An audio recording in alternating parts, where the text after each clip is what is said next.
قبل انتهاء شهادة ال27% جايب لك شهادة مميزة جدا، وهي شهادة بلس ذات العائد الشهري. السلام عليكم، ازيكم؟ عاملين ايه؟ يا رب تكونوا بخير. النهاردة انا جايب لك اهم 3 اخبار، كل خبر بموضوع. الخبر الاول، قبل انتهاء شهادة ال27% اللي ميعاد استحقاقها في يناير 2025، في كتير من المواطنين والمستخدمين للبنوك ما يعرفوش او ما ياخدوش بالهم من شهادة بلس، وهي شهادة ادخارية ثلاثية بعائد ثابت. الشهادة دي صادرة من بنك CIB التجاري الدولي. النهاردة مع بعض ان شاء الله هنتكلم عن تفاصيل الشهادة دي وازاي تحقق منها عائد شهري بيبلغ 7941 جنيه شهريا. مش بس كده، كمان انا جايب لك الخبر الثاني معايا، وهو خبر اهم وديعة لعام 2024 برضو ممكن تحقق منها دخل ثابت لا يقل عن 6800 جنيه. الخبر الثالث معايا، ايه الفرق ما بين محفظة جوجل وولت وجوجل باي؟ طبعا احنا في حالة ثورة رقمية حاليا، وكلنا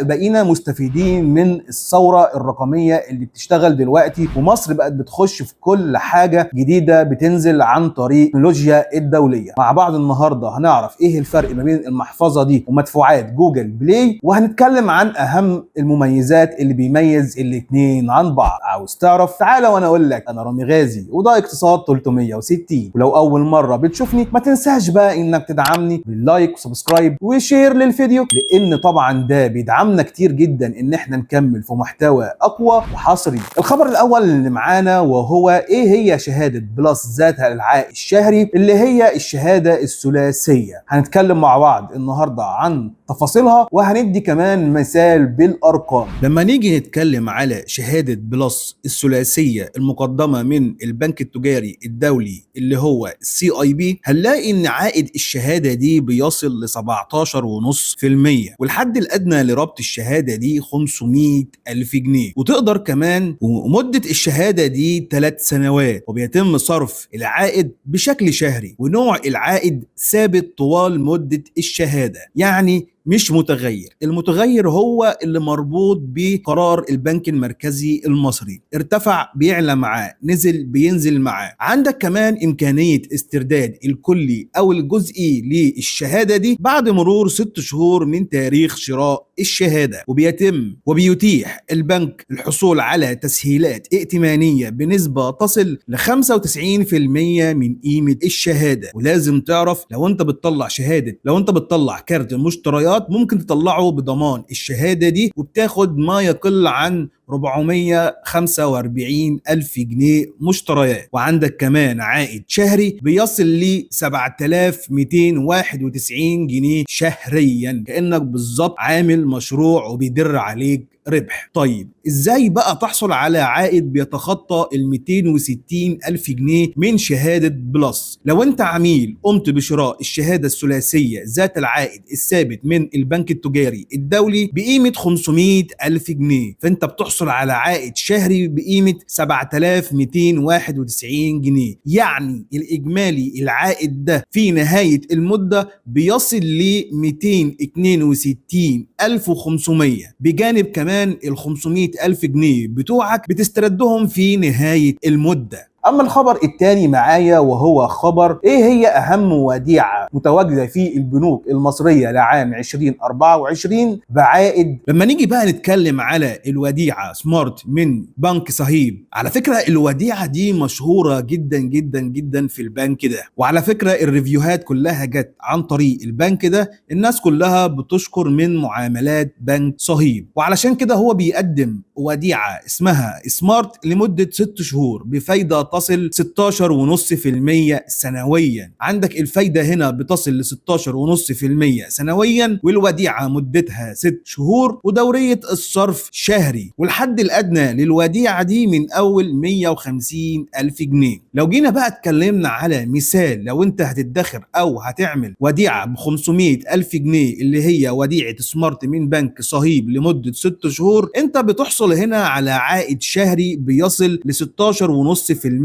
سنويا. يعني لما نيجي نترجمه بالارقام بيصل ل 6875 جنيه شهريا. ايه هي بقى مزايا وديعة سمارت؟ بص يا سيدي، انت كده اولا انت عندك عائد ثابت بيتم تحديده عند بداية مدة الوديعة وبيظل معاك ثابت طوال المدة، وبيتم احتساب العائد من بداية اليوم التالي من تاريخ ربط الوديعة. ومش بس كده، كمان انت عندك كمان امكانية الحصول على تسهيل زي قرض او بطاقة ائتمانية اللي هو كارت المشتريات بضمان الوديعة، وبتاخد نسبة لا تقل عن 90% اللي هي بتترجم بفلوس 400 ألف جنيه. أما بقى الأوراق المطلوبة للحصول على وديعة سمارت من بنك صهيب، لازم يكون معاك بطاقة رقم قومي ما يكونش فيها خدوش أو كسور، وشهادة ميلاد للقصر لو أنت عاوز تربطها لحد قاصر، ولو أنت أجنبي مقيم على الأراضي المصرية لازم يبقى معاك جواز سفر للأجانب، وإيصال مرافق كهرباء أو مية او غاز لاخر عنوان عندك. اما الخبر رقم 3 معايا، ايه الفرق بين جوجل وولت وجوجل باي، وايه اللي بيميز الاثنين عن بعض، وهل لو انا استخدمت الاثنين هل في مشكله ولا لا؟ تعالوا مع بعض نعرف تفاصيل الثوره الرقميه دي لما نيجي بقى نتكلم على ايه هي محفظة جوجل اللي هي اسمها جوجل وولت. جوجل وولت هي محفظة رقمية تتيح للمستخدمين تخزين إدارة البطاقات الدفع لو أنت هتشتري تذاكر طيران، بطاقة الولاء، ومزيد من المدفوعات. والخدمة دي أطلقت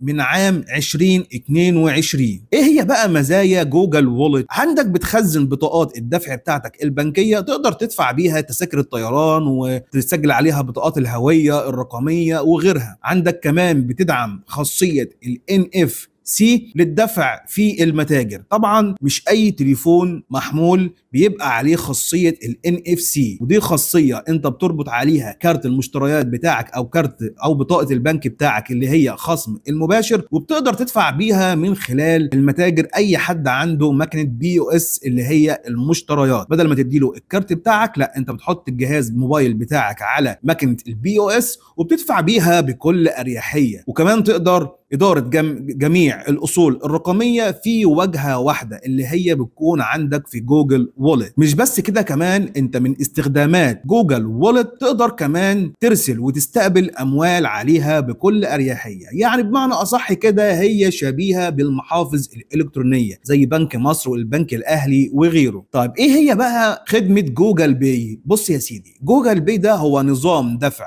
رقمي يمكن للمستخدمين منه إجراء معاملات إلكترونية بكل سهولة عبر بقى الإنترنت والتطبيقات والمتاجر. يعني إحنا كنا مش عارفين ندفع مثلا لو أنت عاوز تشتري تطبيق أو تشتري خدمة معينة، الناس اللي هي كانت بتحب تلعب بابجي ومش عارف تشتري شدات ومش عارف إيه والحاجات دي كلها، عن طريق خدمة جوجل باي تقدر تدفع بيها كل اللي انت عايزه. مش بس كده، كمان انت عندك من المميزات اجراء المدفوعات عبر الانترنت والمتاجر. عندك كمان مواقع التجاره الالكترونيه الخارجيه زي امازون اليابان وغيره. عندك كمان دعم المدفوعات بين الافراد، لو انت عاوز تحول لصديقك او صديقك يحول لك بكل سهوله واريحيه تقدر تعمل نقل اموال بينك وبين مستخدمين جوجل باي. عندك كمان من الاستخدامات بتاعتها تقدر كمان تسدد الفواتير بتاعتك عبر الانترنت، تقدر كمان تدفع بيها تطبيقات زي اوبر ودليفرو وغيره. وزي ما قلت لك قبل كده تقدر ترسل الاموال بين الاصدقاء والعائله. طيب ايه الفرق بقى ما بين الاثنين؟ بص يا سيدي، الاثنين بيكملوا بعض. جوجل وولت وجوجل باي مكملان لبعضهما البعض، حيث يمكن استخدامهما معا لتغطيه جميع احتياجاتك الماليه الرقميه. يعني اي حاجه بتقدر تعملها على الانترنت انت مش تطلع بره جوجل باي وجوجل وولت. وبكده اكون وصلت لنهايه فيديو النهارده. لو عجبك الفيديو ما تنساش بقى انك تدعمني باللايك وسبسكرايب وشير للفيديو، لان طبعا ده بيدعمنا كتير جدا ان احنا نكمل في محتوى اقوى حصري. سلام.